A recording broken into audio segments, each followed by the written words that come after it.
Hey, everybody. Welcome into the back room. I'm Andy Ostroy. We have congressional candidate Cait Conley back with us. We'll chat with Cait in just a moment. But first, thanks for tuning in. We appreciate you listening, and we'd love to hear your comments. So email us at backroomandy@gmail.com and or post on our social media, and we'll read some feedback next time. And if you like the podcast, please rate and review and follow or subscribe, and you'll be notified every time we post a new episode. So Cait Conley is a fourth-generation Hudson Valley native, daughter of a postal worker and a construction worker, a decorated combat veteran, and national security expert. She's running for the House in New York's 17th Congressional District, and she's just come off her spectacular victory in the Democratic primary on June 23rd. And she's here to talk about all that and what the next 4 months will look like on the campaign trail. Cait, welcome back into the back room. Andy, it is awesome to be here, and especially awesome to be here as the official Democratic nominee for Congressional District New York 17. Yes, huge congrats to you on your recent primary victory. You ran a highly effective campaign against several opponents and won by an impressive 18-point margin over the second-place finisher, Rockland County legislator Beth Davidson. You've been on this podcast a couple of times, and we've been behind you from the beginning, and I have no doubt you're going to beat Republican incumbent Mike Lawlor in November. So take us back to the night of June 23rd when you realized it was over and that you won the nomination. Andy, it has been such a humbling privilege to recognize the trust that voters have put in me in this fight. And I have to say, our success on June 23rd, it was a credit to this incredible team we've built. When we talk about what does it take to win New York 17, to beat Mike Lawlor, to take back this seat, we talk about how it's about putting the entire district in play. Every corner, every town, every county. And we demonstrated in the primary that we can and will do it. We won all 4 counties in the district, and by a margin where it shows that voters are hungry for change, right? Like, folks want someone they can trust, that even if they don't share a party affiliation, they share values and is going to tackle the problems that they feel like have been festering for too long. And that's where, going back to the difference between me and Mike, look, Mike Lawlor for the last 20 years has been profiting off of our democracy as a political consultant, as a corporate lobbyist, whereas I've been leading America's sons and daughters in defense of our democracy. And that difference here matters. And so the feeling Tuesday night of June 23rd was incredible. It was inspiring. It was humbling. And just an absolute reminder of the privilege of service and the pride of being able to lead this fight to get this done and take back the district. You used 2 words before, and I think that is the secret to Democrats winning. And I really hope that they are embracing these 2 words aggressively. And those words are values and problems. You're right. Everything doesn't have to be partisan. If you just go out and talk to people and say, here are my values. I think they're your values. Here are the problems I'm facing at home on my kitchen table, when I go to the supermarket, when I fill up my car with gas, when I'm trying to get health care, when I'm looking at housing expenses. And I think that's what you brought to the voter. You didn't approach it as a Democrat, and you didn't approach them in a partisan manner. You just spoke to people who are experiencing the same things you are and we all are. And I think that's, to me, why the Democrats are going to be very successful in November. Andy, when I think back about why I chose to serve in the military after 9/11, to go off to West Point, to fight for this country, it was never for a person or a political party. It was for our country. It was for all of us. It was for our community. And when we're taking on this fight, it's the same reason. You're not doing it because of a party or a person. You're doing it because you love this country, you love our community, and you believe it deserves better. And so going back to after the last year plus on the trail, the stories that I hear all the time are ones of frustration and anger by so many people at the system itself, right? They feel like America doesn't work for working people anymore. Mm-hmm. And when you look at how we got here, people fault both sides. They're just sick of the dysfunction. They're sick of the division. They just want government to do its damn job. And that has really been the message of, you deserve better. You deserve better than partisanship. You deserve better than dysfunction. You deserve public service focused on solving problems even when they're hard. And that has absolutely been the message throughout this campaign of we are in this for every person. Because exactly like you said, when you talk to folks and this struggle that they are facing, it doesn't matter how you register to vote. The price of gas is too high, period. It is families, period, that are having to make the trade-off between, do I fill up the grocery cart or the gas tank? Do I pay the electric bill or health insurance premium? And those struggles don't know a partisan lean. They are the struggles of working people across the board and across the Hudson Valley. And so, yeah, that has to be how we approach this. And I think if we do, when we do, that's how we get America to be on the best path forward. You and I talked about it before. I'm doing this because I love this country. And I firmly believe that America's best days are still ahead of us, but we've got to do the work. You grew up in the Hudson Valley in a working class family. You attended the U.S. Military Academy at West Point. What would serving New York's 17th Congressional District mean to you personally? It would be such a privilege to continue to serve this country and our community and make sure that we are doing the work necessary to put our future on the best path possible. I was talking with my mom the other day, and when I came back from my first deployment from Iraq, I flew home to see my family, and I flew to Westchester County Airport. And I still remember seeing my mom, my godmother, my Aunt Bet, and my sisters holding signs like, welcome home, like, thank you. And the feeling I had then was, I don't deserve thanks. Like, I'm doing this because it's the right thing to do. And I truly believe that is the same when it comes to representation in Congress. Like, this is the right thing to do, to fight like hell every day for people and for this country and to put it on the right path. And Andy, the reality is we're in some really complex times. When you talk about even just national security and what that looks like in the 21st century versus 20th, two oceans don't protect us anymore. We have hypersonic missiles and cyber attacks and supply chains that are vulnerable. So when you look at the types of people we need to have in these critical roles, when I was at the White House as Director for Counterterrorism and when I was a senior exec at the Cybersecurity and Infrastructure Security Agency, I worked with Congress. I worked with committees on really tough national security issues. And I know the importance of having the right people in those places to tackle these things so we get it right. Yeah. And that's what the American people deserve. You've said of Mike Lawlor, quote, he is the king of special interests and his number one client is Donald Trump. Talk about that a little and how his cowardly fealty to Trump has actually hurt his constituents in New York 17. The struggle that people face every day because of his cowardice is literally seen at the kitchen table. It's seen in their workplace. It's seen in public squares. So Lawlor did vote for H.R. 1, the one big ugly bill last year, right? And when you talk about what that meant for people here, we had 37,000 people in this district lose access to health care because of the cuts to Medicaid, because of the revocation of the premium tax credits, because of all of these other things that jacked up premiums for people. And so literally tens of thousands of people no longer have access to health care because this guy felt more loyalty to Trump than the people he has the privilege of serving. That's the same bill that cut $20 million from supplemental nutrition assistance programs, SNAP programs in just Rockland County.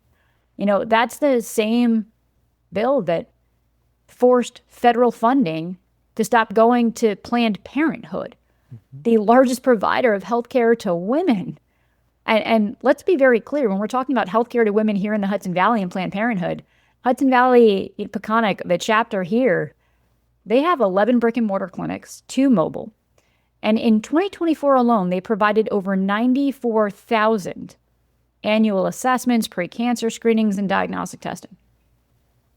That's the type of healthcare access he voted to strip away. And what for? To give billionaires tax breaks, right? To boost Trump's buddies.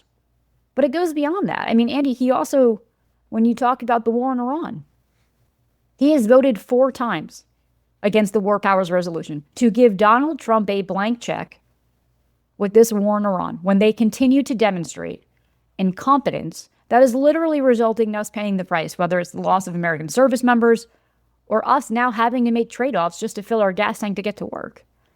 And the list goes on and on. And I will tell you, Indy, that people are seeing through it. Because the question I ask folks when they tell me they voted for Lawlor, like, since Mike Lawlor was elected in November of 2022, is it any easier to put food on your table, keep a roof over your heads, afford health care, or keep the lights on? And the answer is always no. And when I ask them, do you feel better about your future? Like, do you feel better now than you did 4 years ago? The answer is no. And they deserve better. Yeah. So Democrats actually have a voter registration advantage in the district, and it went for Biden in 2020 and Harris in 2024, which means this seat is winnable. What would be your number one strategy for flipping it in terms of talking to the people who traditionally may not have voted Democrat often or ever? Yeah. And, coming out of the 2021 redistricting here in New York, we got today's New York 17, right? So it's northern Westchester, all of Putnam and Rockland counties, and then southern Dutchess County. And to your point, historically, when the district was further south, it was blue. But coming out of redistricting, it's purple. We have a Democratic registration advantage, but it's not enough to win this district with just Democrats alone, because 28% of registered voters are unaffiliated or independent. And I really welcome that. I love that, Andy. I love that about this district, because you can't win with just your party base alone. You've got to, as a candidate, appeal to voters as a person and not just a party. And so, our strategy for winning, I talk about Michael Lewis in the book Moneyball, also a great movie with Brad Pitt. But, in the book, they talk about how building a championship team wasn't about finding the single home run hitter. It was about building a lineup where everybody gets singles, doubles, walks, gets on base consistently. And that is really the strategy to winning New York 17. It's what we did in the primary. It's what we're going to do in the general. And that is putting the entire district in play, going to every town, in every county, being present and making the case, winning by more and losing by less. And yes, getting Democrats to turn out to vote, but also for folks who are Republicans and independents, to give them a place where they can feel like they're home too, where we may not share a party affiliation, but we share values. And that matters. And we got to get this country back to a place where, we are neighbors first, we are New Yorkers first, we are Americans first, before we're Democrats or Republicans. And I truly believe that's what people are hungry for too. They're sick of the partisan division that's tearing apart their communities, their families, their friends. And so how do we get back to just being there for one another and focusing on the future? Yeah, you don't have to be a Democrat to vote for a Democrat, That's, I think, important for people to understand. Some of your campaign promises, as we've been talking, include lowering housing costs, increasing affordable childcare, and expanding affordable health care. When you step inside the House chamber for the first time on January 3rd, how will you begin to tackle these critical challenges facing America today? And what might be the first piece of legislation that you would sponsor or co-sponsor? Yeah, so we've got to do, I think, two things at the same time, right? We have got to both stop the harm that this administration has inflicted and then also solve the very real problems that existed before it. And so when I talk about stopping the harm, going back to the hardship that families here in my district are facing, we do need to restore funding to Medicaid. We do need to reinstate the premium tax credits. We do need to stop the senseless illegal foreign tariffs that have jacked up prices on everything from prescriptions to groceries and put tremendous burden on small businesses here. So we've got to stop some of the harm, right? But then we've got to solve the real problems that were here even before Trump. And I think there's a few solid examples. The number one thing I would be pushing for is the implementation of an American public service home loan program. And I talk about this in terms of what I got to benefit from as a service member. So in the military, you have the VA loan program, where after a certain number of years of service, you qualify for a VA loan. No one gives you money. What that is the federal government basically backs your loan to a private lender, a bank. So name the bank, right? You get your mortgage from them. What that allows them to do, they guarantee 25% of your mortgage to that private lender. that allows the bank to give you a competitive interest rate without putting 20% down and without having to pay PMI, the private mortgage insurance, which is like a monthly penalty essentially for not having a down payment. For working class people, that's a game changer. I didn't come from money. I didn't have enough money to put 20% down to buy a house, but I had the VA loan, which allowed me to. And so creating that type of program for public servants in these critical fields we desperately need, where after 10 years of being a first responder, a teacher, a nurse, you qualify for the same benefits. Nobody's giving you money. It's just saying you qualify for the same benefits. And that allows these folks who are serving our communities to live in the community they're serving, because right now they're not. And that's a great example of how we can also encourage people to pursue these fields we desperately need. Mm-hmm. New York 17 has a large Jewish population. As you know, many elections right now are being won and lost on the subject of Israel and Gaza and AIPAC funding. How are you addressing this very hot button issue? So as somebody who has been to war multiple times in the Middle East, but to war, I will tell you the last thing that I ever want to see is anyone's sons or daughters have to go to war, right? We have got to find a way to get to enduring ceasefires and conflict resolution and peace. And how do we get to a place where that is the future? And there is safety and security for both sides. So I do believe we need to continue to push hard for a two-state solution, that we need to be able to ensure there is safety and security and legal protections for both sides. And with that, I do think America has a responsibility to help ensure the safety and security of the Israeli people. Israel is the only democracy in the Middle East. They're a critical national security partner. But also we have a responsibility to ensure that, the Jewish community, the Israeli people are safe. But I will tell you, just as I talk about how I am pro-American, I love this country, I love it with every ounce of my being. I was willing to die for it. I am pro-America. I can also criticize our president, Donald Trump, and how he is conducting himself and putting this country in harm's way. Just like I can say, I support Israel's right to exist and the Jewish people and our responsibility to keep the Israeli people safe, and also disagree with how the Netanyahu administration is conducting itself and how it is putting the Israeli people at greater risk, not greater security, and how we have to get to a better place. And so what I want to really drive is a focus on the future of how do we get to a two-state solution? How do we help with reconstruction and redevelopment to give economic opportunity, prosperity, and humanitarian assistance across the board? And how do we drive forward? But I will tell you, with this administration, we have seen incompetence demonstrate itself time and time again when it comes to how it is handling the issues in the Middle East. The Iran war is another great example of utter incompetence and how this administration will go down as having the most inept cabinet in American history. Yeah, well, the Department of War and the Secretary of War has lost basically the first war that they're fighting. It's a debacle. This week, we see Donald Trump throw his hands up in the air and basically imply that as far as he's concerned, it's over, he's done, he's tired, he's bored, he's frustrated. There's no end in sight. There was no plan going in. There's no plan on how to get out. And it's become abundantly clear that he really doesn't care about the Iranian people.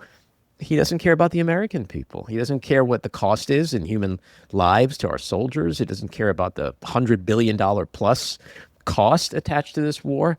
It's a mess. And this is a major broken campaign promise by Donald Trump. And we just see them lying all the time. How many times in the last 4.5 months almost have we heard that this war is over, that we've won, that we've obliterated their military, yet their military is still fighting us and the ceasefire is broken and it's over. What is going on there? Andy, this part really pisses me off, right? Because our service members deserve better. The American people deserve better. I have spent my life fighting to keep this country safe. When it comes to Iran, I am a firm believer we cannot let Iran get a nuclear weapon. They are the largest provider of lethal aid to terror groups in the world.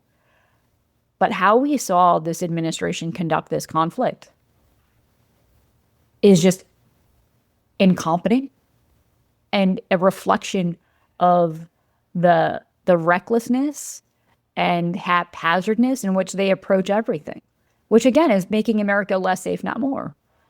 Here we have in January, the Iranian people rising up, right, and protesting the Ayatollah and the Iranian regime and calling for change and being violently suppressed. But we have this energy in Iran of the Ayatollah is the bad guy, right? We come in, kill the Ayatollah, have him replaced by his 30-year younger son, who's even more hardline and incompetent. And the way we conduct this conflict piss off the Iranian people, right? Where we've taken pressure off of the regime being the bad guy and now give them someone to blame.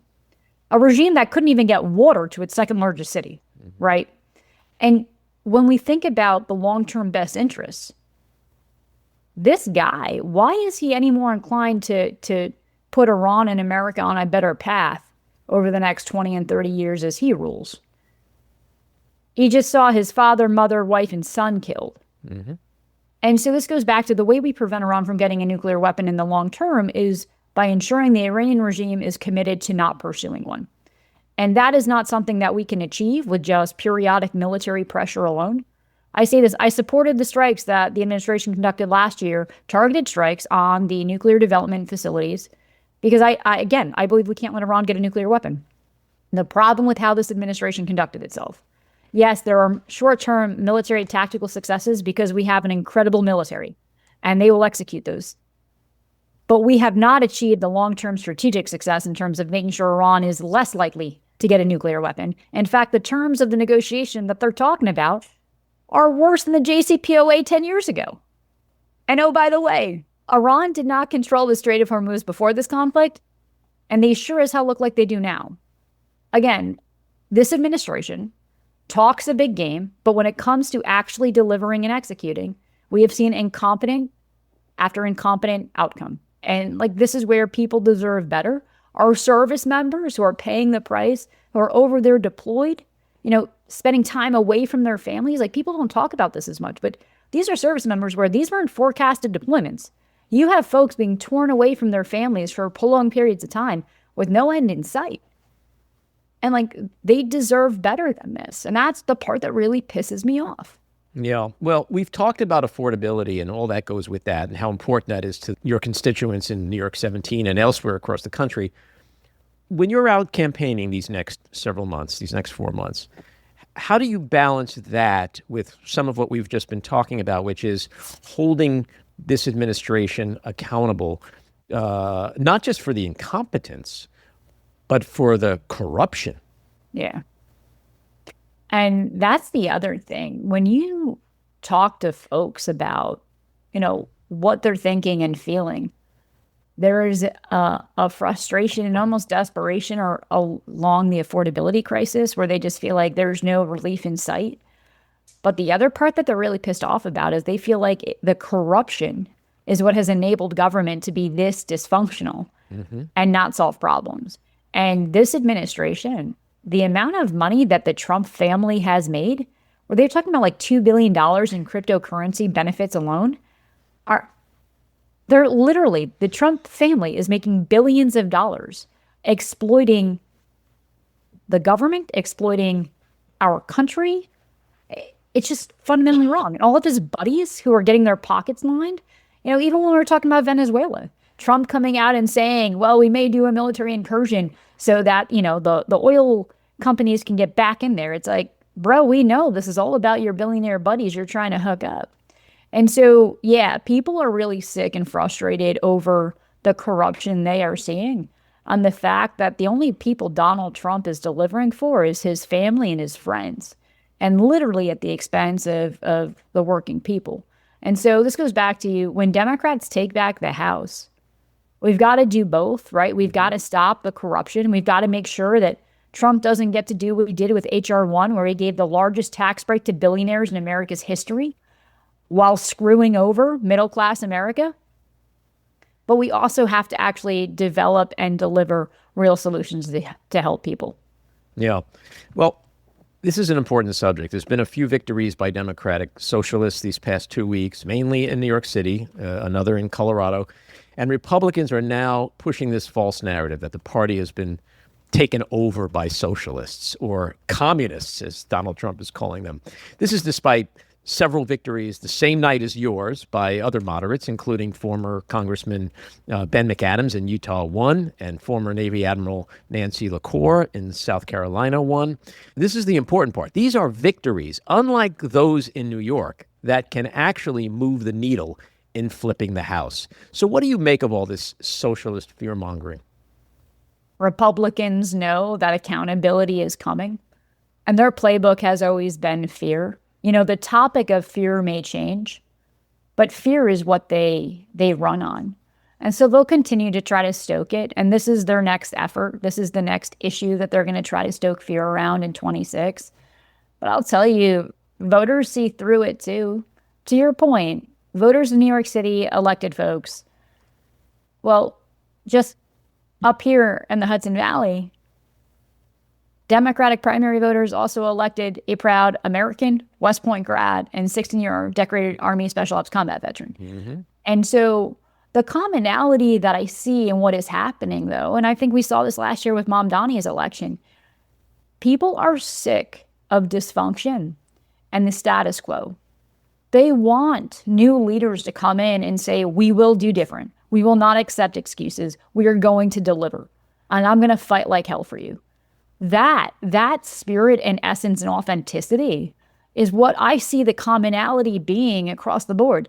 But I will tell you, these labels, right? These silos that people keep putting up on being this or being that, that's the thing that's going to keep breeding dysfunction if we allow that to define us. We've got to get away from labels. We've got to get away from I'm this or I'm that and just get back to the point of, look, when you are there in the halls of Congress, we all share the same mission. That is delivering for the people of this country. And that has to be the priority and that has to be the focus. And we have to work together. We've got to work together, not just as Democrats, but we got to get back to a point where America works together with Democrats and Republicans to deliver. Mm-hmm. And so that's my biggest message is like, look, people want change. And you're seeing change come up in different ways. And that change is being, I think, embodied by folks who are going to fight like heck to deliver and not accept the status quo. But what they want is government to work. And this is our task at hand. My last question. We see Donald Trump, the Republican Congress, and even the Supreme Court doing everything humanly possible to make it easy for Republicans to try to steal this midterm election coming up. How confident are you that we're going to have a free and fair election? Man, so, my last role in government at CISA was leading the election security mission, the election infrastructure security mission for 2024 for the federal government. And, this is a pretty special mission for me where I have to tell you, what gives me confidence in our democratic process is the fact that it's administered at the state and local level. And the people who are out there, the election officials, the poll workers, they are the best of us. They really are. They are heroes. They're tremendous public servants. They're out there making democracy real, and they deserve our thanks. And so my confidence in our democratic process is because of them. Mm-hmm. And, some of the big election security things we used to talk about that are still true today, that also give me confidence. It's the fact that over 97% of jurisdictions in the country have paper ballots that can be recounted and audited, right? And it was like Louisiana was the last state to get to the voter verified paper trail. Then you get the things like, the systems where you cast your ballot, they're not hooked up to the internet. They're not connected, so you can't hack them. And there's extensive testing and auditing that's done by election officials to ensure the accuracy of all these systems. So the checks and balances, the people, the fact that it's so diversified, all of that gives me tremendous confidence that the outcome of the elections will reflect the will of the people and the voters. But what worries me is everything outside of that, right? Donald Trump stoking fear to try to suppress voter turnout, having American citizens of Hispanic descent being scared to go to the polls because as American citizens, they don't know if they're going to get rolled up by ICE. There's nothing more disgusting or un-American than that. And then talking about how if they don't like the outcome of the election, the probability of this administration and its loyalists trying to spearhead challenges, which will be utter bullshit. And we've already seen this with their actions in Georgia. Again, 2020 was not rigged or stolen. Trump lost, but he's still trying to prove otherwise, despite dozens of court cases that have refuted it. And so now he's trying to manipulate it. And so a lot of this makes me very concerned. But I do believe that at the state and local level, the people in this process are so dedicated to it, and that we as a country need to understand that while elections are political, the democratic process is not, and focusing on the fact that that transcends all of us, and we need to support and fight for it. Democracy doesn't defend itself. And I think we all are going to play a role this fall in making sure that it continues. I mean, Election Day is the one day of the year where the janitor and the billionaire have the same exact power. And I really hope, and I'm expecting people to really understand that this time. Cait, if people want to learn more about the campaign, if they want to get involved, they want to donate and support you, where do they go? CaitConley.com. That's CaitConley. Would love your support. We have 100 plus days until, the election this November. We are mobilizing everyone we can, because this is a fight not just for the Hudson Valley, but for control of Congress and really the country and our future. And so would love to have you on the team. And Andy, thanks as always for talking about the important stuff that's going on in our country and how we get it back. Congrats again on the nomination. Good luck on the campaign trail. Do come back soon and give us an update. Thanks so much. Looking forward to it. All righty. Take care. This episode was produced and edited by me, Andy Ostroy. It was co-produced by Matty Rosenberg and Jen Hammoud for Radio Free Rhiniecliff, with additional editing by Matty Rosenberg, music by Andrew Hollander, and graphic design by Cricket Lengyel. And with a special thanks to our sponsor, The Epicurean. Again, thanks for listening. Please rate and review wherever you get your podcasts, and subscribe to the Backroom with Andy Ostroy YouTube channel, where you can watch full videos of our interviews. See you next time.